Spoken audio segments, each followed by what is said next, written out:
Bismillahirrahmanirrahim. Welcome to Zishan Biologist's channel. My name is Zishan Lagari and we are going to discuss about lecture number 2 from biology book, and that lesson will be from chapter number 15. So today our topic of discussion is about components of homeostatic mechanism. यानी हम देखेंगे कि homeostasis को कायम करने वाले कौन कौन से अज्जा, कौन कौन से हिस्से होते हैं, जिसमें हम कंट्रोल, रिसेप्टर और इफेक्टर्स की बात भी करेंगे। इसको समझने के लिए हम आगे देखेंगे। The components of external environment fluctuated continuously.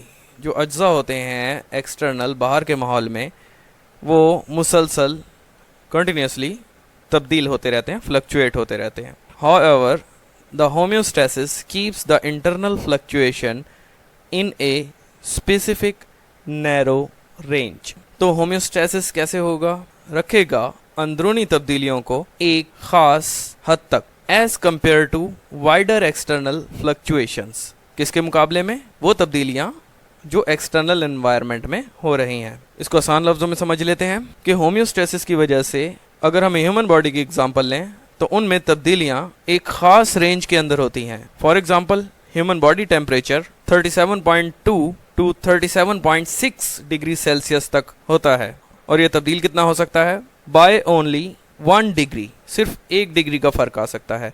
तो ये एक खास हद तक रखा जाता है इंटरनल एनवायरनमेंट, चाहे एक्सटर्नल एनवायरनमेंट में टेम्परेचर 40 डिग्री सेंटीग्रेड ही क्यों ना हो। लेकिन इंटरनल एनवायरनमेंट को होम्योस्टेसिस के through with in a narrow range maintain किया जाता है, यानी उसे ज्यादा तब्दील होने नहीं दिया जाता। इसी तरह से हम पीएच को भी देख सकते हैं। ह्यूमन बॉडी में ब्लड की पीएच 37.35 टू 7.45 तक हो सकती है। ये नैरो रेंज है किसकी? पीएच की, ह्यूमन ब्लड के। इसके बाद हम देख सकते हैं this occurs with various control system. अब हम ये कंट्रोल सिस्टम के बारे में आगे स्टडी करेंगे डायग्राम्स के जरिए।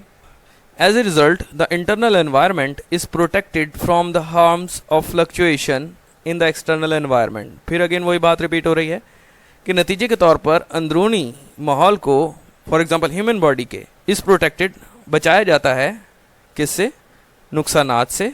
कौन से नुकसानात होंगे? जो एक्सटर्नल एनवायरनमेंट में तब्दीलियों से हो सकते हैं। फॉर एग्जाम्पल, ह्यूमन बॉडी का टेम्परेचर अभी आपको बताया 37.2 डिग्री सेल्सियस से 37.6 डिग्री सेल्सियस तक हो सकता है, और इसको इससे ज्यादा तब्दील होने नहीं दिया जाता, चाहे एक्सटर्नल एनवायरनमेंट में टेम्परेचर 40 डिग्री सेंटीग्रेड ही क्यों ना हो। तो एक्सटर्नल एनवायरनमेंट के अंदर जो फ्लक्चुएशंस हो रही हैं, उनके हार्म्स से, उनके नुकसानात से इंटरनल बॉडी को बचाया जा रहा होता है। और ह्यूमन बॉडी के एनवायरनमेंट को बैलेंस्ड रखना किसकी वजह से पॉसिबल हो रहा है? होम्योस्टेसिस के थ्रू। आगे हम देख लेते हैं the control system fluctuate in narrow range. अब यहाँ से थोड़ी सी एग्जाम्पल सेपरेट होगी। द कंट्रोल सिस्टम, अब ये कंट्रोल सिस्टम हम समझेंगे क्या है। Control system fluctuate, control system तब्दील होता है इन ए नैरो रेंज, एक खास हद तक, इन इंट्रासेलुलर इंटरनल एनवायरनमेंट। याद रखना आपने, कंट्रोल सिस्टम फ्लक्चुएट होता है नैरो रेंज, एक खास हद के अंदर, उससे ज्यादा तब्दील नहीं होता। जैसे 37.2 degree Celsius human body temperature, और कहाँ तक तब्दील हो सकता है? 37.6 डिग्री सेल्सियस तक। अब हम यहाँ पर देख रहे हैं कंट्रोल सिस्टम फ्लक्चुएट होता है in a narrow range in intracellular internal environment. Intracellular से क्या मुराद होगा? विद इन सेल मेम्ब्रेन, यानी कि सेल मेम्ब्रेन के अंदर का environment, as compared to the extracellular internal environment. किसके मुकाबले में? सेल के बाहर मगर बॉडी के अंदर का एनवायरनमेंट। इसको हम डायग्राम से समझते हैं कि यहाँ पर रेस्पिरेशन जो है उसकी डायग्राम आपके सामने है कि सेल के अंदर का जो एनवायरनमेंट है ये इंट्रासेलुलर एनवायरनमेंट है, और इसके बाहर ये जो ब्लड वेसल है ये इस सेल का एक्स्ट्रा सेलुलर एनवायरनमेंट है। लेकिन ये एक्स्ट्रा सेलुलर इंटरनल एनवायरनमेंट है, क्योंकि ये दोनों चीजें बॉडी के अंदर हैं तो ये इंटरनल एनवायरनमेंट में ही आ रही हैं, मगर ये सेल के बाहर है तो ये एक्स्ट्रा सेलुलर इंटरनल एनवायरनमेंट है बॉडी के अंदर का, और जो सेल के अंदर वाला एनवायरनमेंट है वो इंट्रा सेलुलर एनवायरनमेंट है। अब इसके अंदर हम देख सकते हैं कि सेल में यहाँ पर ऑक्सीजन मौजूद है और इस साइड पर कार्बन डाइऑक्साइड। तो सेल के अंदर के इंटरनल एनवायरनमेंट में कैसे होम्योस्टेसिस हो रहा है कि इसमें ऑक्सीजन इनटेक की जा रही है और एक्सेस अमाउंट में कार्बन डाइऑक्साइड को बाहर भेजा जा रहा है। तो ब्लड वेसल से वो ऑक्सीजन जो कि फेफड़ों के जरिए ब्लड में शामिल हुई थी वो ऑक्सीजन ब्लड वेसल से अब कहाँ जा रही है, सेल्स के अंदर, और उन ब्लड वेसल्स के अंदर सेल के अंदर प्रोड्यूस होने वाली कार्बन डाइऑक्साइड बाहर आ रही है। तो इस तरह से सेल के अंदर का इंट्रासेलुलर एनवायरनमेंट क्या रखा जा रहा है, एट इक्विलिब्रियम स्टेट, यानी कि होम्योस्टैसिस में रखा जा रहा है। और ये सेल के बाहर वाला एनवायरनमेंट है, that is extra cellular internal environment, क्योंकि ये सेल के बाहर तो है लेकिन ये एनवायरनमेंट बॉडी के अंदर है, so that's why this is called as internal environment, but it is also extracellular environment. और एक्स्ट्रा सेलुलर एनवायरनमेंट में हम आगे भी पढ़ेंगे कि क्या शामिल हो सकते हैं, या तो इंटरस्टिशियल फ्लूइड होगा, या फिर जैसे सेल से बाहर फ्लूइड मटेरियल जिसमें स्लूट्स और हार्मोन्स और मेटाबोलाइट्स शामिल हो सकते हैं, और उसके अलावा सेल के बाहर एक्स्ट्रा सेलुलर एनवायरनमेंट में ब्लड वेसल्स भी हो सकती हैं। The extracellular internal environment, अब सेल के बाहर वाला लेकिन बॉडी के अंदर वाला एनवायरनमेंट, एक्स्ट्रा सेलुलर सेल के बाहर, इंटरनल एनवायरनमेंट यानी कि बॉडी के अंदर है, may be vascular and other interstitial fluid, जैसे हमने अभी पढ़ा था। Here in addition to solute water and essential metabolites and hormones are also kept in required range. यहाँ पर ये सारी चीज़ें भी एक ख़ास हद तक रखी जाती हैं, इनकी मिकदार में भी ज़्यादा तब्दीली आने नहीं दी जा सकती, ताकि होम्योस्टैसिस की वजह से बॉडी की इंटरनल कंडीशन इक्विलिब्रियम स्टेट में रहे। It must be remembered that homeostasis does not means to keep fixed internal environment. ये याद रखना ज़रूरी है कि होम्योस्टैसिस का मतलब ये नहीं है कि इंटरनल एनवायरनमेंट फिक्स्ड रहेगा, लेकिन हमने पढ़ा था कि वो एक नैरो रेंज के अंदर मेंटेन रखा जाएगा, बरकरार रखा जाएगा। और वो नैरो रेंज क्या थी कि उसको ज़्यादा फ्लक्चुएट होने नहीं दिया जाएगा, किसको, इंटरनल बॉडी एनवायरनमेंट को। फॉर एग्जांपल इन ह्यूमंस हमने देखा था, जिसमें ह्यूमन बॉडी टेम्परेचर की एग्जांपल हमने समझी थी। उसके बाद हम देख लेते हैं एग्जांपल 1, यहाँ पर है वाटर अवेलेबिलिटी। अगर उसको हम कंपेयर करें, इन the external environment may fluctuate greatly. Water availability, पानी जो मैसर होगा एक्सटर्नल एनवायरनमेंट में, वो फ्लक्चुएट यानी कि तब्दील होता है बहुत ज़्यादा। कैसे, from abundant supply, abundant supply का मतलब क्या होगा, बकसरत मौजूद होगा, और क्या हो सकता है, टू ऑलमोस्ट ड्राई कंडीशन, या एक्सटर्नल एनवायरनमेंट में बिल्कुल भी पानी मौजूद नहीं होगा, यानी कि कंडीशन क्या होगी, ड्राई होगी। वाटर अवेलेबिलिटी के हवाले से एक्सटर्नल एनवायरनमेंट में जो तब्दीलियां हम देख रहे हैं, उनमें ये दो तरह की तब्दीलियां हो सकती हैं, या तो अबंडेंट सप्लाई में हो सकता है, या फिर एक्सटर्नल एनवायरनमेंट बिल्कुल ड्राई हो सकता है। However, the quantity of water in the internal environment, बाहर पानी ज़्यादा हो एक्सटर्नल एनवायरनमेंट में या कम हो, इंटरनल एनवायरनमेंट यानी कि बॉडी के अंदर वाटर क्वांटिटी, पानी की जो मिकदार होगी वो तब्दील होगी in a narrow range in response to abundant and dry condition. कैसे, हम देख लेते हैं। फॉर एग्जाम्पल हम यहाँ पर देख सकते हैं अगेन इस एग्जाम्पल के थ्रू कि अगर वाटर अवेलेबिलिटी एक्सटर्नल एनवायरनमेंट में ज़्यादा है तो वो एक्सेस वाटर किसके ज़रिए एक्सक्रीट हो जाएगा बॉडी से, यूरिन के ज़रिए। और अगर availability of water external environment में कम है या फिर ड्राई कंडीशन है, तो बॉडी में होम्योस्टैसिस कैसे कायम किया जाएगा कि उस वाटर को जो बॉडी के अंदर है उसको कम से कम बॉडी से ज़ाया होने दिया जाएगा, और यूरिन के अंदर वाटर कंटेंट कम होगा, पानी की मिकदार कम होगी, और ड्राई कंडीशन में बॉडी के अंदर पानी को महफूज करने की कोशिश की जाएगी ड्यूरिंग ड्राई कंडीशन, और ब्लड के अंदर नॉर्मल लेवल रखा जाएगा किसका, वाटर का। तो इस तरह से हमने देखा कि बाहर एक्सेस वाटर अवेलेबिलिटी हो या ड्राई कंडीशन हो, लेकिन बॉडी के अंदर वाटर कंटेंट रखा जाएगा इन ए नैरो रेंज, यानी कि बाहर ड्राई कंडीशन है तो बॉडी के अंदर बिल्कुल पानी ख़त्म नहीं हो जाएगा, या फिर अबंडेंट सप्लाई ऑफ वाटर है एक्सटर्नल एनवायरनमेंट में तो उसके साथ बॉडी को बहने नहीं दिया जाएगा, यानी कि body is not flooded with water in abundant supply. आगे हम देख सकते हैं ड्यू टू कंट्रोल सिस्टम। अब हम कंट्रोल सिस्टम को भी समझेंगे, कंट्रोल सिस्टम असल में है क्या। The body is not flooded with water, यहाँ पर हम कह सकते हैं कंट्रोल सिस्टम की वजह से बॉडी जो है बह नहीं जाती, किसके साथ, पानी के साथ, इन अबंडेंट सप्लाई जब पानी की मिकदार ज़्यादा हो, but it kept at higher level of range.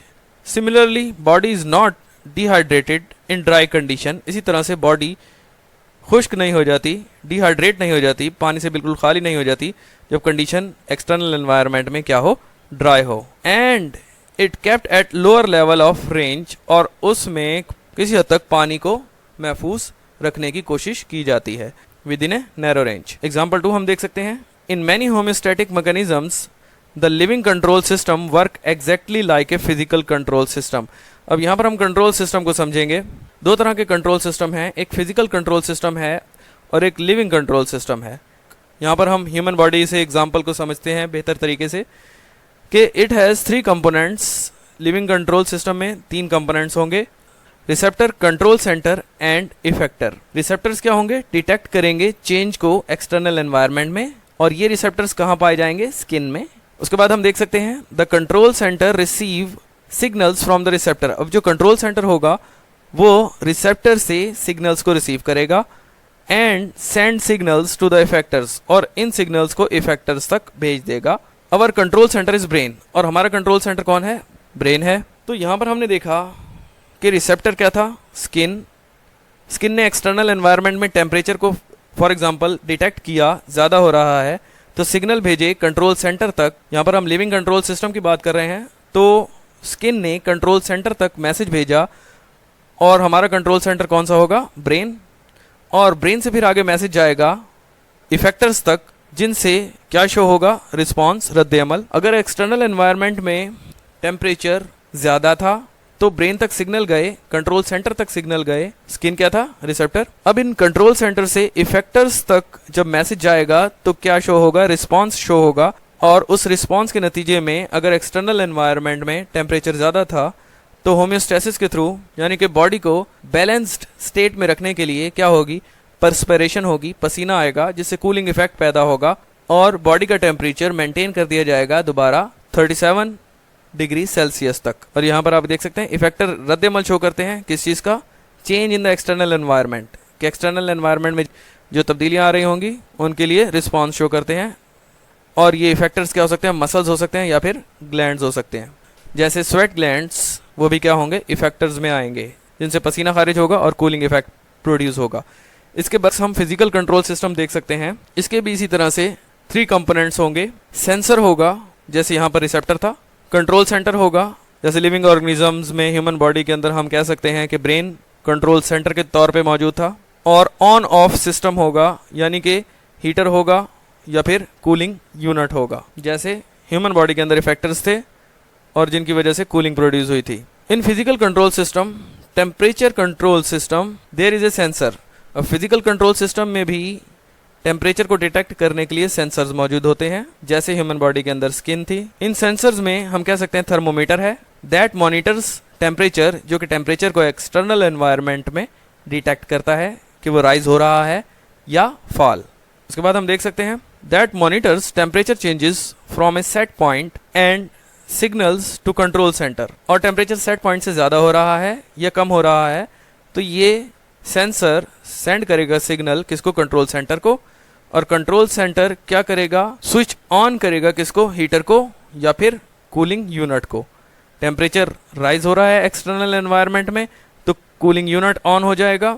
अगर टेम्परेचर फॉल हो रहा है एक्सटर्नल एनवायरनमेंट में तो हीटिंग सिस्टम क्या होगा? ऑन हो जाएगा। यहाँ पर हम देख सकते हैं इन रिस्पॉन्स टू ड्रॉप और rise in temperature compare to the set point. इसके मुताबिक रिस्पॉन्स शो होगा एक्सटर्नल एनवायरनमेंट में राइज और फॉल इन टेम्परेचर के नतीजे में। याद रखना है आपने कि लिविंग कंट्रोल सिस्टम हो या फिजिकल कंट्रोल सिस्टम हो, उनके अज्जा, उनके हिस्से कितने होंगे?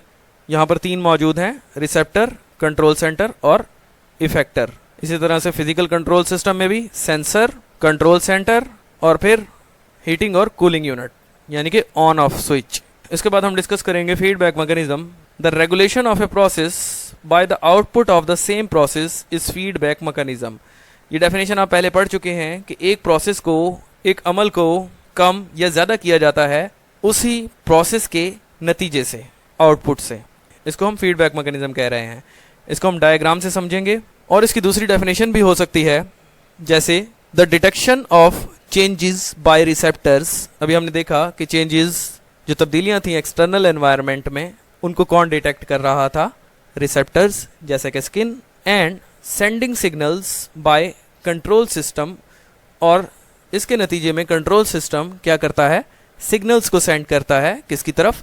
इफेक्टर्स की तरफ, फॉर ए रिस्पॉन्स, कोई रद्द अमल शो करने के लिए, इसको हम कहेंगे फीडबैक मैकेनिज्म।